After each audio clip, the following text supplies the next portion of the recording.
ఈరోజు ఒకవైపు నుంచి తిరుమల తిరుపతి దేవస్థానానికి బ్రహ్మోత్సవాల టైంలో రాజకీయ నాయకులే కాదు, సుప్రీంకోర్టు జడ్జెస్, వివిధ విఐపీలు అందరూ వస్తారు. ఆ భద్రత కూడా మాదే బాధ్యత. ఆ భద్రత నేపథ్యంలో మేమందరం కూడా ఎట్టి పరిస్థితుల్లోని శాంతి భద్రతలు విఘాతం కలిగించకూడదని చెప్పి నోటీసులు ఇస్తే దాన్ని ఈ రకంగా మాట్లాడి టాపిక్ని డైవర్ట్ చేయడానికి నోటీసుల వైపు తీసుకొచ్చాడు. ఇతగాడు మళ్ళీ మేమేదో డైవర్షన్ పాలిటిక్స్ చేస్తున్నామని మాట్లాడతాడు. అది ఇప్పటికీ కూడా మేము స్టాండ్ అయి ఉన్నాం. కల్తీ నెయ్యి ఉంది. కల్తీ నెయ్యి అయితే లడ్డూ ప్రసాదంలోని కల్తీ నెయ్యి చేర్చారు. కల్తీ నెయ్యితో ప్రసాదం తయారు చేయబడింది. దాని గురించని ముఖ్యమంత్రి హోదాలో ఉన్న చంద్రబాబు నాయుడు గారు కానీ, ఉప ముఖ్యమంత్రి హోదాలో ఉన్న పవన్ కళ్యాణ్ గారు కానీ, లోకేష్ బాబు గారు కానీ మేమందరం మాట్లాడుతున్న ఈ నేపథ్యంలో దాని గురించి మాట్లాడండి అంటే దాని గురించి మాట్లాడకుండా నేను మెట్లు ఎక్కుతాను, ఏంటది దర్శనానికి వెళ్తాను అని చెప్పి డైవర్ట్ చేయడానికి ప్రయత్నం చేసింది నువ్వు. ఈరోజు మళ్ళీ తిరిగి డైవర్షన్ పాలిటిక్స్ అని చెప్పి మా మీద మాట్లాడే పరిస్థితి కనిపిస్తూ ఉంది. ఈ నేపథ్యంలో ఒక గోల్డెన్ వర్డ్ వచ్చింది నిజంగా, లడ్డు నాణ్యత అట, లడ్డు టేస్ట్ అట. అరే నాకు అర్థం కాంది, జగన్మోహన్ రెడ్డి ఏ రోజైనా లడ్డు టేస్ట్ చేశారా? తిరుమల తిరుపతి దేవస్థానం ప్రసాదం లడ్డూని ఆశీర్వాదానికి అక్షతలు వేస్తేనే 10 సార్లు దూకున్నాడు. అక్షంతలన్నీ అయిపోయినంత వరకు ప్రతి టీవీ వాళ్ళు కూడా చూపించారు. అది ఎక్కడ? మండపంలోనే. ఎక్కడ ఆశీర్వాదం ఇచ్చిన ఆ మండపంలోనే. ఇంకా సాల్వ్ అయ్యక ముందే అక్షంతలు వేసిన దానికి, ఆ పంతులు అక్షంతలు వేసిన దానికి మనమైతే ఆ అక్షంతలు ఎప్పుడు ఉంటాయా? ఉంటే బాగున్ను, రోజంతా ఉంటే బాగున్ను, ఆశీర్వచనం అనుకొని మనం చక్కగా బయటకు వస్తాం. అక్కడే 10 సార్లు దువ్వాడు ఆ క్రాఫ్ని. దువ్వేసి తీసేసినోడు ప్రసాదం గురించి మాట్లాడుతున్నాడు. తప్పిసారి ఎవరైనా ప్రసాదం ఇస్తే టిష్యూ పేపర్లో చుట్టూ పక్కకు పెట్టే వీళ్ళు లడ్డు నాణ్యత గురించి, టేస్ట్ గురించి ఈయన చెప్పడం, మేము వినడం, అది మా దౌర్భాగ్యం. ఇటువంటి పరిస్థితుల్లోని మాట్లాడి ఈయన లడ్డు టేస్ట్ గురించి, అరే ఈ లడ్డు టేస్ట్ ఎక్కడ మనకి ప్రాబ్లం వచ్చింది అని చెప్పి ఆ రోజే జూన్ నెలలోని 12, 20, 25 తారీఖులు, జూన్ 4న వచ్చిన లారీల్లో 4 సంబంధించి నెయ్యి ట్యాంకర్లని ముందు యూజ్ చేశారు. ఆ ముందు యూజ్ చేసిన నెయ్యి ట్యాంకర్లలోని ఆ నెయ్యి ప్రాబ్లంగా ఉందని ప్రతి భక్తుల దగ్గర నుంచి ఫిర్యాదులు అందిన తర్వాత మిగతా 4 ట్యాంకర్లకి మేము టెస్టులు చేపిస్తే ఆ టెస్టులు ఎన్డీడీబీ రిపోర్టుల ప్రకారం అందులోని కల్తీ జరిగింది, జంతువుల కొవ్వు కలిసింది అని చాలా క్లియర్గా దానిలో మెన్షన్ చేస్తే దాని గురించి అని చెప్పి మాట్లాడరా అంటే దాని గురించి మాట్లాడకుండా ఎన్డీడీబీ రిపోర్ట్లో డిస్క్లైమర్ గురించి మాట్లాడతారు. అక్కడే అతగాడి తెలివితేటలు బుర్రలోంచి మోకాల్లోకి వచ్చేసాయని సంగతి అర్థమవుతుంది. అరే డిస్క్లైమర్ అన్నది ప్రతి దానికి కామన్. అది నువ్వు తలనొప్పి డోలో ట్యాబ్లెట్ వేసుకున్నా కూడా డిస్క్లైమర్ ఉంటుంది, తెలుసా నీకు? ఏంటది, మనం ఎల్ఐసికి సంబంధించి ఏదైనా మనం ప్రీమియం ఏదైనా పెట్టుకున్నాం అనుకోండి, దాంట్లో కూడా కింద డిస్క్లైమర్ ఉంటుంది. నువ్వు ఎక్కడికి వెళ్ళి ఏ వస్తువు కొన్నా కూడా డిస్క్లైమర్ ఉంటుంది. ఆ డిస్క్లైమర్లో నాడేదో రాశాడని చెప్పేసి దాని గురించి మాట్లాడుతున్నావు. వీళ్ళు జరిగిన తప్పుని కప్పిపుచ్చుకునే ప్రయత్నం చేస్తున్నారు తప్పించి జరిగిపోయిన తప్పుని జరిగిందని ఒప్పుకోవడం కానీ దానికి క్షమాపణలు కోరటం కానీ జరగట్లే, అది కనిపించట్లే. ఆవిడ అనకూడదు కానీ స్పీకర్ పొజిషన్లో ఏం మాట్లాడతాడండి? ఆవిడ పామాయిలు ఈ సంబంధించిన ఆయిల్ ఫుడ్ ఎక్కువ తినేసిందంట, అందుకని ఆ వచ్చిన పాల్లోనే అందులోకి వచ్చిన నెయ్యిలోని కూడా కొవ్వు కలిసిందట. ద గ్రేట్ జనరల్ సెక్రటరీ, అతను పెద్ద లాయరు, అతగాడు మాట్లాడతాడు పంది కొవ్వు రేట్ల గురించి మాట్లాడతాడు. అంటే వీళ్ళ తాలూకా స్థాయి, వీళ్ళ తాలూకా ఆలోచన పరిజ్ఞానం ఎలా ఉందో ఆలోచించండి. అంత కాస్ట్లీ పంది కొవ్వట ఈ నెయ్యిలో కలిపేస్తారా అని అడిగాడు. అంటే అతగాడి తాలూకా తెలివితేటలు ఇలాంటి వాడిని పెట్టుకుని చేశారు. దీవన్నిటికీ కూడా సిట్ ఏర్పాటు చేస్తే సిట్ కూడా సొంత మనుషులతో చేయించారు సిట్ అన్నాడు. లేకపోతే సాక్షి ఉద్యోగస్తులతో ఏమంటారా? సాక్షి ఉద్యోగస్తులతో వేసేది సిట్ కాదయా, ప్రభుత్వ ఉద్యోగస్తులతో వేసేది సిట్టు. ఈ అధికారులందరూ కూడా నీవు పనిచేసినప్పుడు, నువ్వు ముఖ్యమంత్రి ఉన్నప్పుడు కూడా పనిచేసిన వాళ్ళే. ప్రభుత్వ ఉద్యోగులు, పోలీస్ డిపార్ట్మెంట్ వాళ్ళు ఒక ఐజీ ర్యాంకర్ని సిట్ ఏర్పాటు చేసి ఆ సిట్కి మీరు సిట్కి మొత్తం అంతా రెడీ చేసి దర్యాప్తు చేయండి అని చెప్తే ఆ సిట్ మీద కూడా మీరు కామెంట్ చేస్తున్నారంటే మీరు తప్పుని కప్పిపుచ్చుకోవడానికి ఎంత ప్రయత్నం చేస్తున్నారు? మరి విజిలెన్స్ ఎంక్వైరీ వద్దు అని చెప్పి ఎందుకు కోర్టులకు వెళ్ళే పరిస్థితి వచ్చింది? అసలు యాక్చువల్గా ఈ తిరుమల తిరుపతి దేవస్థానం తాలూకా లడ్డు గురించి కూడా మాట్లాడకూడదు అని వీళ్ళు ఎక్కడో కూడా ఒక ఇది కూడా పెట్టారు, కేసు కూడా వేశారు. సుప్రీంకోర్టులో గ్యాగ్ ఆర్డర్ కోసం పిటిషన్ వేశారు వీళ్ళు. అసలు ఎక్కడ కూడా లడ్డు వ్యవహారం గురించి మాట్లాడకుండా ఉండాలి అని చెప్పి. అంటే వీళ్ళు చేసిన పొరపాటు తెలిసిపోతుంది అని చెప్పి ఎంత దారుణంగా మాట్లాడుతున్నారో మనకు అర్థమవుతుంది. అరే మీకు డిక్లరేషన్ ఇస్తాము, డిక్లరేషన్ తీసుకొని మీరు వెళ్ళాలి, అందులో తప్పే ఉంది. ఎందుకు ఈరోజు మీరు తెలుసు, ప్రతి ఒక్క ప్రపంచం మొత్తానికి మీ ఫ్యామిలీ క్రిస్టియన్ ఫ్యామిలీ అనే సంగతి తెలుసు. నిజంగా మీకు వెంకటేశ్వర స్వామి మీద భక్తితోనే మీరు టెంపుల్కి వచ్చారు, భక్తితో నేను వచ్చాను అని చెప్పి ఒక సిగ్నేచర్ చేసి లోపలికి వెళ్ళడానికి మీకు వచ్చే ప్రాబ్లం ఏంటి? ఆ డిక్లరేషన్ మీద మీరు అంత రాద్ధాంతం చేయాల్సిన అవసరం ఏమొచ్చింది? ఆ డిక్లరేషన్ మీద సంతకం పెట్టడానికి ఇష్టం లేక గొడవలు సృష్టిస్తారట, టమోటాలు ఇసురుతారట, గుడ్లు ఇసురుతారట, అలాగట ఇలాగట అని ఆ ఎక్స్ చైర్మన్ కరుణాకర్ రెడ్డి వీళ్ళందరూ కూడా టీవీలో దగ్గరికి వచ్చి మాట్లాడటం.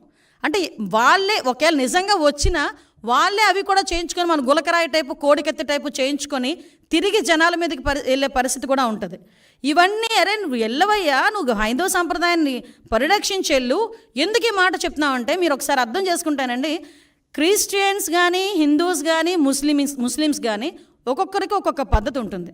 ఇప్పుడు కడప దర్గాకి వెళ్తాం, హిందువులు ఎంతమంది అరట్లేదు కడప దర్గాకి వెళ్ళినప్పుడు ఆ గుడ్డ కట్టుకొని చక్కగా టోపీ పెట్టుకొని వెళ్ళరా? అజ్మీర్ వెళ్తారు, ఎంతమంది అజ్మీర్ వెళ్ళరు? అక్కడికి వెళ్ళి వాళ్ళ సాంప్రదాయం ప్రకారం వెళ్తాం కదా. తమిళనాడులోని ఇటువైపు కొన్ని టెంపుల్స్ ఉన్నాయి, షర్టు తీసి వెళ్ళాలి, మగవాళ్ళు షర్టు తీసి వెళ్ళాలి, అక్కడికి అలాగే లోపలికి పంపిస్తారు. కొన్ని చోట్ల పంచికట్టు కట్టుకొని వెళ్తారు, అలాగే వాళ్ళ దగ్గరికి వెళ్ళాలి. నేను నమ్ముతాను కానీ నేను అలా వెళ్ళనంటూ ఊరుకుంటారా? అక్కడ సేమ్ ఇక్కడ అంతే. చర్చికి వెళ్తాము, మోకరిల్లించి ప్రార్థన చేయాలనుకుంటే మోకరిల్లించి ప్రార్థన చేస్తాము అక్కడికి వెళ్ళిన తర్వాత నువ్వు గౌరవం ఉంటే. అలాగే ఇక్కడ కూడా గౌరవించి ఒక డిక్లరేషన్ మీద సంతకం పెట్టి వెళ్ళవయ్యా అన్నాం. దానికి పెద్ద రాద్ధాంతం చేసి దానికి దళితుల్ని కనెక్ట్ చేశాడు. అంటే అతను చేసిన పొరపాటుని కులమతాల మధ్య విద్వేషాలు రెచ్చగొట్టడానికి ఏ రకంగా మాట్లాడుతున్నాడు. నాకే ఈ పరిస్థితి ఉంటే దళితులకి ఏ పరిస్థితి ఉంటే? అసలు దళితులు అన్న పదం నోట్లోంచి రావడానికి నీకు అర్హత లేదయ్యా. ఎందుకు చెప్తున్నానంటే ఇదే తిరుమల తిరుపతి దేవస్థానం బోర్డు మెంబర్ల గురించి మాట్లాడుతూ నువ్వు ఒక మాట మాట్లాడు. చాలామంది రికమెండేషన్స్తో వస్తారు, సీఎం గారు రికమెండేషన్లతో వస్తారు, చాలా ప్రాశస్తమైన కమిటీ అది, ఆ బోర్డు అది అని చెప్పావు. మరి ఆ బోర్డుని ఒక రకంగా చెప్పాలంటే భ్రష్టు పట్టించడానికి 50 మంది సలహా మండలిని ఎందుకు పెట్టావు? నీకు విషయం చెప్పనా, అఫ్కోర్స్ అది కోర్టు కొట్టేసింది కాబట్టి పోయారు, కానీ నువ్వు ఇచ్చిన బోర్డులో కూడా 6గురికి నేర చరిత్ర ఉందని సాక్షాత్తు హైకోర్టు బయట చెప్పింది. నీకు ఇంకో విషయం తెలుసా? నువ్వు ఇచ్చిన బోర్డులో ఒక్కడు కూడా దళితుడు లేడు. నువ్వు ఈరోజు దళితుల గురించి మాట్లాడుతున్నావు. నీకు ఆ రోజు నీ చేతులతోనే టీటీడీ బోర్డు మెంబర్లకి దళితులకి ఇవ్వాలన్న ఆలోచన కూడా నీకు రాలే. మళ్ళా పైగా ఈరోజు దళితుల గురించి మాట్లాడుతున్నావు. మా హయాంలో మా బాలవీరాంజనేయ స్వామి గారు, మా మంత్రి గారు ఆ రోజు బోర్డు మెంబరు. ఇంకో విషయం కూడా ఇక్కడ ప్రస్తావించాలి కాబట్టి ప్రస్తావిస్తున్నా. 2014-19 హయాంలో నేను ఎమ్మెల్యేగా ఉండేటప్పుడు గౌరవ ముఖ్యమంత్రి గారు చంద్రబాబు నాయుడు గారు నన్ను టీటీడీ బోర్డు మెంబర్ని చేస్తే ఆ రోజు నా మీద కావాలని నేను మాట్లాడిన మాటలను కట్ అండ్ పేస్ట్ చేసి ఆరోపణ చేశారు. ఎలాంటి ఆరోపణలు చేస్తే ఆ ఆరోపణలు కూడా నేను ఒకటే, అతని ప్రాశస్తం తగ్గకూడదని ఆ రోజు మేమే బయటకు వచ్చి, అంటే దళితురాలనైనా నన్ను వెళ్ళనివ్వకుండా కూడా ఆ రోజు నీ పేటీఎం బ్యాచ్ అంతలాగా సోషల్ మీడియాలో రెచ్చిపోయి నా మీద రేణిపోని అబాండాలన్నీ వేశారు. మీరు అబాండాలు వేసినంత మాత్రాన నేనే వెంకటేశ్వర స్వామికి దూరం అయిపోలేదు కదా. ఆ రోజు దళితురాలను నన్ను కూడా వెళ్ళనివ్వలేదు, దళితులకి ఎవరికి పోటీ పెట్టనివ్వలేదు, కనీసం వాళ్ళకి ఇవ్వలేదు, దళితులకి ఎవరికి నువ్వు బోర్డు మెంబర్ ఇవ్వలేదు. ఈరోజు నువ్వు మాట్లాడుతున్నావు. నేను ధైర్యంగా చెప్తున్నాను, నేను హిందువుని. నువ్వు చెప్పగలవా? బయటకు వచ్చి చెప్పు, డిక్లరేషన్ మీద సంతకం పెట్టవయ్యా అంటే పారిపోయి ఇంట్లో కూర్చున్నావు. ఈరోజు నువ్వు మాట్లాడుతున్నావు దీని గురించి. ఇలాంటి విషయాలన్నీ కూడా ఒక్కసారి మనం కూడా, నేను ఒకటే చెప్తున్నా, ఈరోజు దళితుల గురించి అంటే దళితులు అంటే ఏంటంత చిన్న చూపు? దళితులు ఎవరు గుళ్ళకి వెళ్ళట్లేదా? ఈరోజు నీకు విషయం తెలుసా? తిరుమల తిరుపతి దేవస్థానం మీద డిప్యూటీ ఈఓ పొజిషన్లో ఉన్న వాళ్ళు చాలామంది వెళ్తున్నారు. ఒకసారి చెక్ చేసుకో. నీ హయాంలో నువ్వు ఉండలేకపోవచ్చేమో, మా హయాంలో ఉంటారు. ఎందుకంటే మాట్లాడితే మానవత్వం అన్న పదం సిగ్గుపడుతుందయ్యా జగన్మోహన్ రెడ్డి, నీ నోట్లోంచి ఆ పదం వస్తే. నువ్వు మానవత్వం గురించి మాట్లాడేటప్పుడు వెనకతలు పిక్చర్ వేసుకో. మీ బాబాయ్ హత్య, గొడ్డలిపోటు గురించి ఒక పిక్చర్ వేసుకో, అప్పుడు మానవత్వం గురించి మాట్లాడదు. కానీ వెనకతను ఇంకో పిక్చర్ వేసుకో. నీ చెల్లి వీధి ఢిల్లీ గల్లీ తిరిగిన పొజిషన్ గుర్తుపెట్టుకో. మానవత్వం గురించి నువ్వు మాట్లాడేటప్పుడు షర్మిల ఈరోజు రోడ్డుకి ఎందుకు మీకు వ్యతిరేకంగా మాట్లాడుతుందో ఒక్కసారి ఆలోచించు. మానవత్వం గురించి ఆలోచించేటప్పుడు నీ తల్లి ఏం చేస్తుందో ఒక్కసారి ఆలోచించు. నువ్వు మానవత్వం గురించి మాట్లాడతావు. మన సెక్యులరిజం, ఏమి సెక్యులరిజము? అందుకేనా సార్వభౌమత్వాన్ని గురించి, సెక్యులరిజం గురించి నువ్వు మాట్లాడతావు. ఇదేం దేశం మాట్లాడు. అసలు నిజంగా చెప్పాలంటే నిన్న ప్రెస్ మీట్ తర్వాత ఇదేం దేశం, ఇదేం మతం, ఇదేంటి అని మాట్లాడు. దేశద్రోహం, దేశ బహిష్కరణ కింద నిన్ను బయటకు పంపించేయాలి. అఫ్కోర్స్ నువ్వు ఎలాగో వెళ్ళిపోదాం నిర్ణయించుకున్నావేమో కాబట్టి ఇలాంటి మాటలు మాట్లాడుతున్నావు. లాస్ట్ 5 సంవత్సరాలు చక్కగా సంపాదించి బయట పెట్టుకున్న బయట దేశాల్లో, ఇంకెలాగ ఇక్కడ ఉన్న వాళ్ళు బయటకు వస్తే తన్నేలా ఉన్నారని చెప్పేసి వెళ్ళిపోవడం రెడీ అయినట్టున్నావు. అఫ్కోర్స్ అందువల్ల నువ్వు ఆ మాట మాట్లాడుతున్నావేమో. నిజంగా దేశద్రోహం చట్టం కనుక ఉండుంటే నిన్ను ఆ కేసులో ఈరోజు బుక్ చేసేవాళ్ళని. దేశ బహిష్కరణ అన్నదే నీకు కరెక్ట్. భారతదేశంలో పుట్టి భారతీయుడిగా ఉండి ప్రపంచంలో ఏ దేశం వెళ్ళినా కూడా నేను భారతీయుడినైనా సగర్వంగా నాకు తలెత్తుకుని తిరిగే ప్రతి భారతీయుడు సిగ్గుపడేటట్టుగా భారతదేశంలో ఉండి అదే ఆంధ్రప్రదేశ్ ముఖ్యమంత్రిగా చేసే 5 సంవత్సరాలు ఈరోజు నువ్వు ఇదేం దేశం అని అడుగుతున్నావంటే నిన్ను దేశ బహిష్కరణ కాకుండా ఇంకేం చేయాలి? అది నీ తాలూకా దేశభక్తి. నువ్వు సెక్యులరిజం గురించి మాట్లాడతావు, మానవత్వాల గురించి మాట్లాడతావు. కాబట్టి నేను అడిగేది ఏంటంటే ఇప్పటికైనా మళ్ళీ చెప్తాను, నేను ఎవ్వడూ ఆపట్ల. వెళ్ళు, ఈ రోజుకే వెళ్ళు. నువ్వు ఎప్పుడు వెళ్తానంటావో చెప్పు. మాజీ ముఖ్యమంత్రి హోదాలో, ఎమ్మెల్యే హోదాలో నీకు ఎలాంటి దర్శనం కావాలంటే ఆ దర్శనం ఇస్తావు. అజయ్ కలాం లాంటి వాళ్ళే డిక్లరేషన్ పెట్టేసుకెళ్ళారు. షారుఖ్ ఖాన్ వచ్చారంటే డిక్లరేషన్ పెట్టుకుని వెళ్ళారు. ఇందిరాగాంధీ గారు వచ్చి సోనియా గాంధీ గారు వచ్చి డిక్లరేషన్ మీద సంతకం పెట్టుకుని వెళ్ళారు దర్శనానికి. వాళ్ళందరికీ నమ్మకం ఉండబట్టే వెళ్ళారు. నువ్వు డిక్లరేషన్ మీద సంతకం పెట్టి దేవుడు అంటే నాకు నమ్మకం ఉంది, ఆ దేవుడు అంటే నాకు అపారమైన గౌరవం ఉంది, ఆ దేవుడు తాలూకా గౌరవాన్ని కాపాడుతానని చెప్పి ఒక చిన్న డిక్లరేషన్ మీద సంతకం పెట్టి దర్శనానికి పో. నేను వెనకైతే ఎంతమంది తీసుకెళ్ళి వాళ్ళందరికీ ప్రోటోకాల్ దర్శనం చేపిస్తాం.